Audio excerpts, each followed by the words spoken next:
My name's Tom. Recently, I got married to someone very special to me, but it wasn't a smooth journey to get to this point.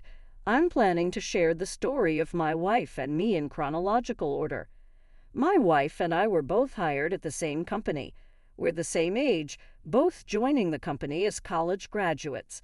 My wife's name is Margaret. Back then, we were just colleagues, and I used to casually call her Margaret. After our orientation, we ended up in the same department. We were both in sales, encouraging each other to do our best, grinding day in and day out. At the time, I had a girlfriend. We were getting along pretty well, I'd say. Then, in late April, I got a call from my buddy Joe. Joe is an old high school friend of mine. We went to different colleges, but would occasionally hang out, just the guys. Joe called, saying, "I got some couple tickets for an amusement park. Want to bring our girlfriends?" I'd never been on a double date before, so it was a bit awkward, but it seemed like it could make a good memory. My girlfriend was up for it, so we decided to go. On the day of our double date during the long weekend, we met up at the location. I got out of my car and shouted, "Hey, Joe." Joe raised his hand. "Hey, long time no see." We both knew we had girlfriends, but we'd never actually met them or even heard their names before. Feeling a bit jittery, we introduced our girls. "This is Margaret. Nice to meet you." The moment I saw the face of the girl stepping out of Joe's car, I said, "What, Margaret? Tom, is that you?" We both looked at each other and couldn't help but laugh. Turns out my buddy Joe's girlfriend was none other than my coworker Margaret. "No way, I knew you were in sales. But Tom and Margaret, you're at the same company?" Joe was equally shocked and raised his voice. It was such a coincidence. All we could do was laugh. Riding that wave of laughter, we all acted like kids running around the amusement park. At lunchtime, Joe and Margaret said they had something to tell me. They were planning to get married in June.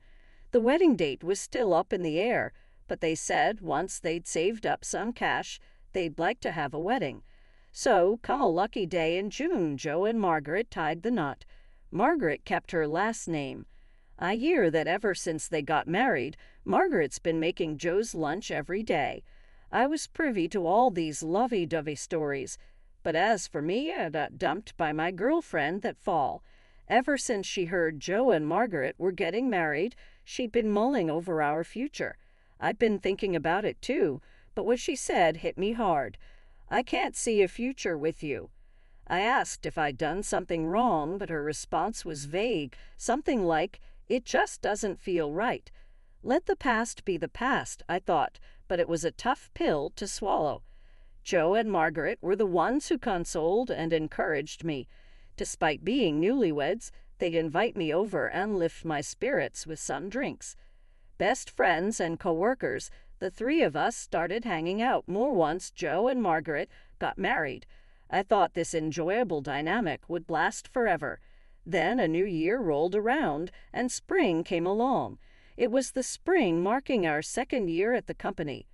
One Monday, when work hours had already started, Margaret was nowhere to be found. "Is she unusually off work today?" Just as I was about to ask my boss that, my phone rang. It was an old high school buddy. "Sorry to bother you at work, but I just got a call from a friend." Without any pleasantries, he sounded rushed, but the next words from him left me in shock. "Joe? Joe had an accident. It was a call to tell me that Joe had passed away this morning." "What? Joe? You're kidding me. What do you mean he's gone?" I was rattled. I couldn't believe what I was hearing. "The accident happened last night.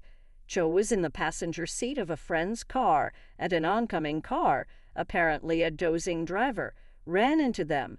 Joe was rushed into emergency surgery but passed away in the early hours. I attended Joe's funeral. Joe, why did it have to be you?" I couldn't stop the tears. The harsh reality was too much to take. Margaret held it together at first, but broke down, crying during the service. I couldn't bear to look at her like that, so I covered my face with a handkerchief, trying to stifle my sobs. Afterwards, Margaret took a month off work. By the time she came back, she had lost a lot of weight. When she returned, she came to my desk. "Tom, thanks for all the emails. Sorry for worrying you." Margaret smiled, but I could tell she was still forcing it. "Even I can't believe that Joe's gone. That's why I've been so worried about Margaret during her time off. I had been sending her emails at night. Are you eating properly? Getting good sleep in your bed? That's all I could really ask in my mails." But Margaret told me she appreciated those messages. Being alone at night was tough for her. When she got home, the loneliness hit her hard, and she couldn't get anything down. When she got an email from me, it made her think that she had to at least try to live a normal life. Even if it was just one sandwich, she managed to eat it.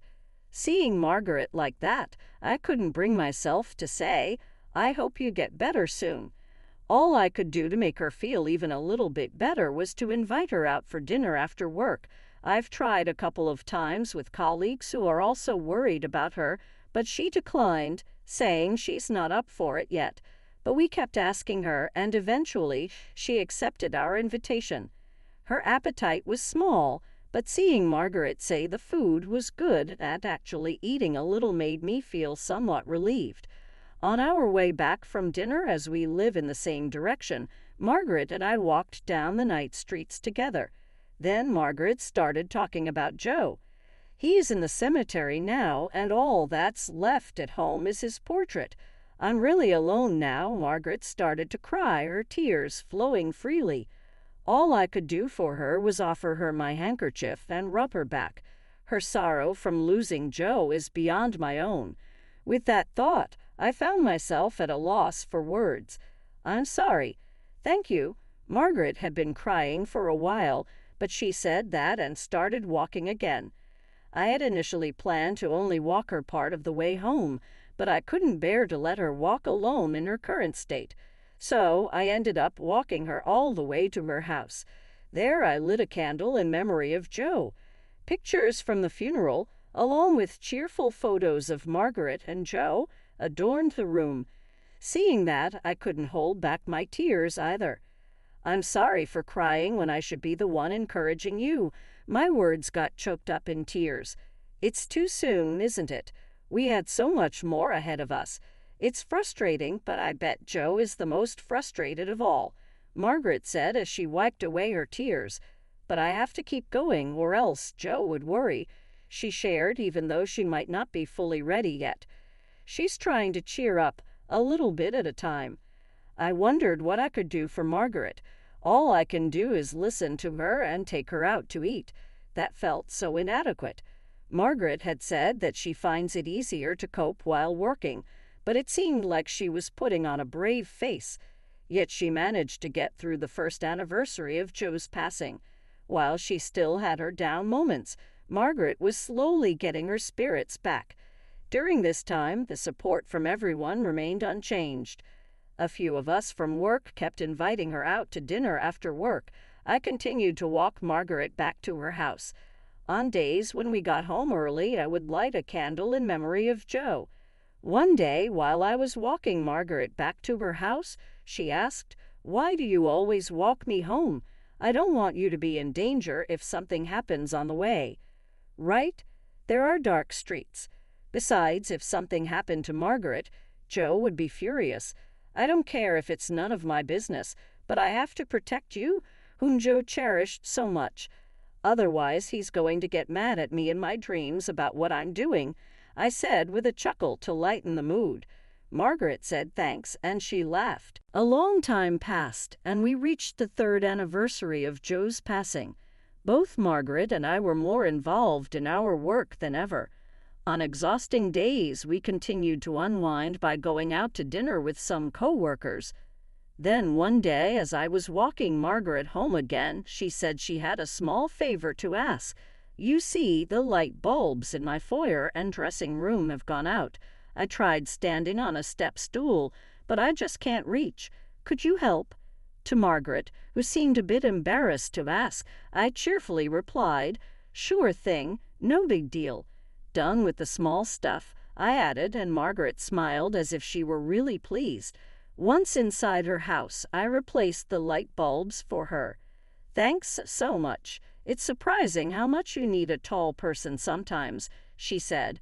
I joked, "Well, good thing I could reach the ceiling.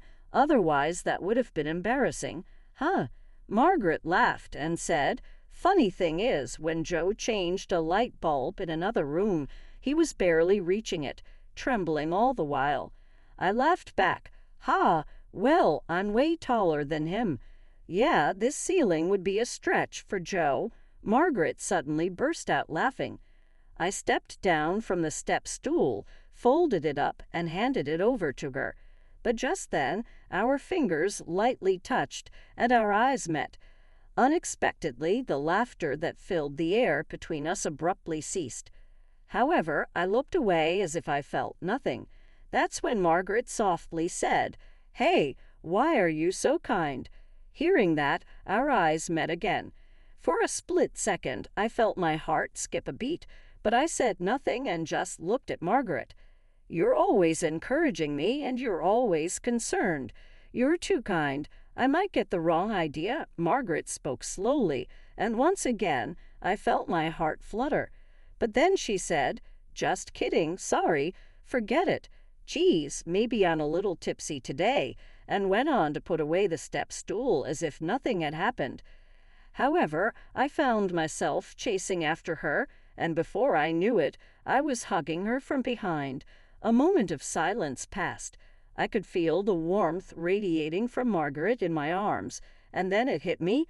The feeling that I wanted to protect Margaret was there, and it wasn't just as a coworker or as a friend's wife. I was falling for Margaret. But the moment I realized this, my buddy Joe's face flashed through my mind. So I loosened my arms that were wrapped around her. "Sorry, I might be a little tipsy too." I apologized to Margaret. Margaret shook her head, saying "no," and turned towards me. A tear was visible in her eye. I lifted my gaze slightly, and it landed on Joe's framed photo.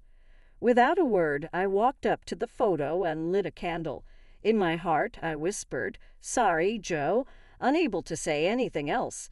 Then I told Margaret, "See you at work tomorrow," and left her house. The next day at the office, Margaret and I acted as if nothing had happened. But from that day on, every time our eyes met, it felt as if we were swallowing something. I suspected Margaret felt the same way. These days continued for a while, and then one day, while I was walking Margaret home after having dinner with coworkers, an unusual silence filled the air. The words we'd been holding back since that moment had been gradually growing stronger. I stopped walking. Margaret noticed and stopped too. Then I finally told Margaret how I felt. "Is it so bad if it's me? I want to be by your side in any way possible." That was my true, sincere feeling. Margaret looked at me and, after a moment of silence, nodded.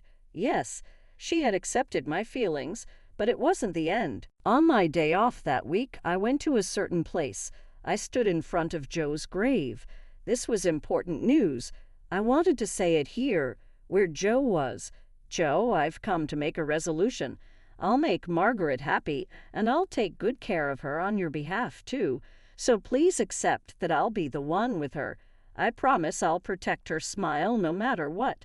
I said that and then bowed my head in front of Joe's grave. How long I closed my eyes and bowed, I can't say. Suddenly, I felt a gentle, warm breeze blow by. I lifted my head and looked at Joe's grave, asking, "Do you forgive me?" I posed the question like that. Then another warm breeze blew. It felt like Joe was answering me. That warm wind had a kindness to it that reminded me of how Joe used to speak. I said, "Thank you," and bowed my head deeply once more. I promise I'll absolutely keep this vow. I swore that to Joe. As I left, I turned towards Joe's grave one last time and said, "Joe, I'll be back." With that, I walked away. A decade has passed since then. We had just recently observed the 13th anniversary of Joe's passing. Margaret and I have been together ever since, living in a committed relationship, much like a common law marriage. On a day that came after that, Margaret suddenly said she had something important to discuss. It was on our way back from visiting Joe's grave to honor his memory. It had become our custom to pause and rest at a park before heading back home after these visits. That's when Margaret suddenly turned serious and started speaking. Tom, it's been a while, and we just had Joe's 13th memorial service, so I've been thinking, it's about time. I know we shouldn't rush to conclusions, but we need to think about our own lives too. I'm sorry for everything up to this point. Thanks for being there for me. So, here's this. In Margaret's trembling hand was a marriage license. I hugged Margaret tightly. Don't apologize. I'm the one who said any form of us is fine, right? Margaret broke into tears, nodded, and forced a smile. Hey, don't cry. If you do, I'll feel like I've broken a man-to-man promise, I cheerfully said, trying to prevent Margaret from crying any further. Margaret laughed and said, "What's this man-to-man promise you're talking about?" Well, never mind that. I hugged Margaret again and looked up at the sky. Joe, I promise to keep my word to you. I'm sure Joe is watching over us, happy to see Margaret smiling. And so we became a married couple. 2 years later, a new life was born into our family, a cute little girl who looks like Margaret. And on the day our child was born, there was a meteor shower. It was a special day for other reasons, too. Joe loved stargazing. Both Margaret and I knew that, so we couldn't help but think that he was sending his blessings for a safe childbirth and our happiness. The child was safely born, full of energy, and she has since filled our lives with her adorable laughter. To ensure that the family we're committed to protecting can always smile, and while cherishing our loved ones as they deserve, we plan to keep living